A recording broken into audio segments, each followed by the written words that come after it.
Hi mga beshies! Ito, mag-ano tayo, washing tayo ng ating car. Kasi ano na siya, madumi na siya. Tingnan nyo, madumi na siya. Kaya mag-washing tayo. Tapos dumi na to kay maulan man. Ha?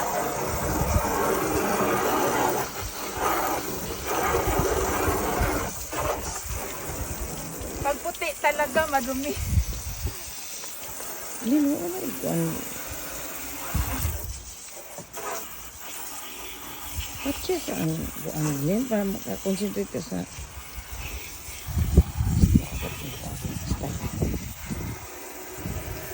kung concentrate ka, patya sa ang tubig. Dili, ako ikuan din ha, oh. Yan, kamot ra ba ka kayo, Glenn? Grabe ra ba katugnaw?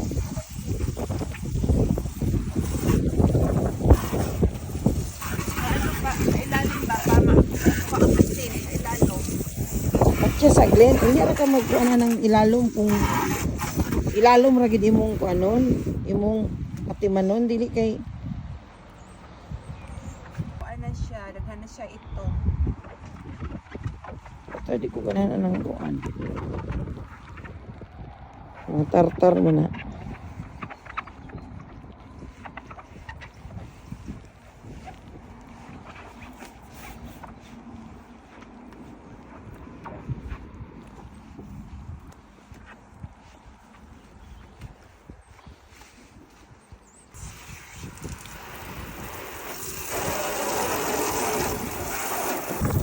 Yan, sinaling na rin nito yun yung isa namin sasakyan.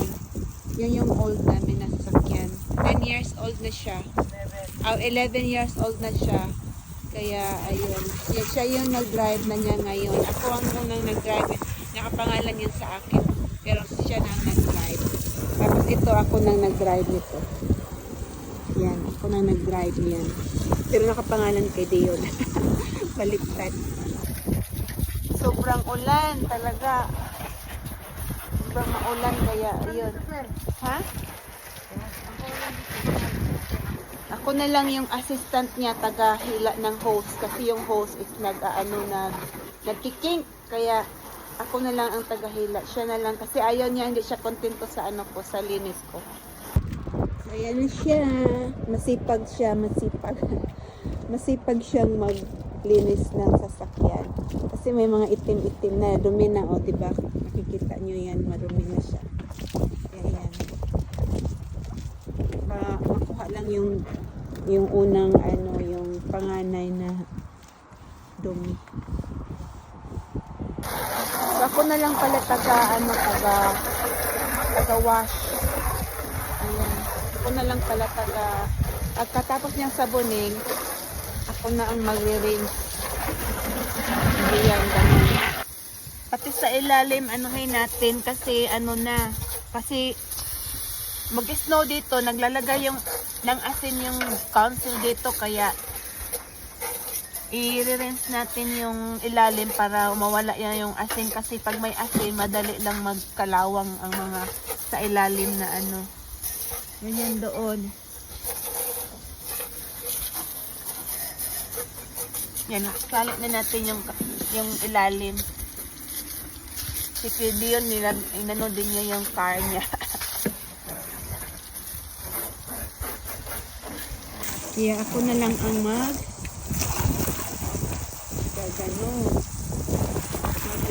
Ano yung mag-rinse sa Tagalog? Para mabilis matapos ang trabaho. Ayan, marami ng ano dyan, oh.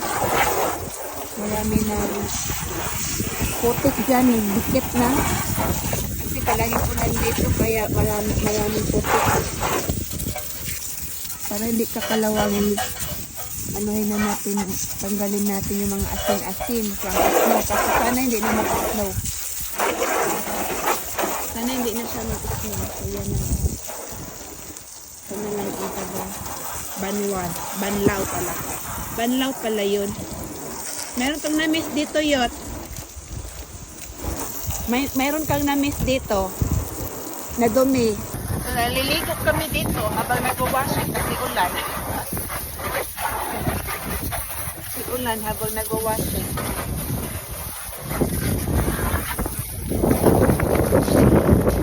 Maulan na, basta na kami.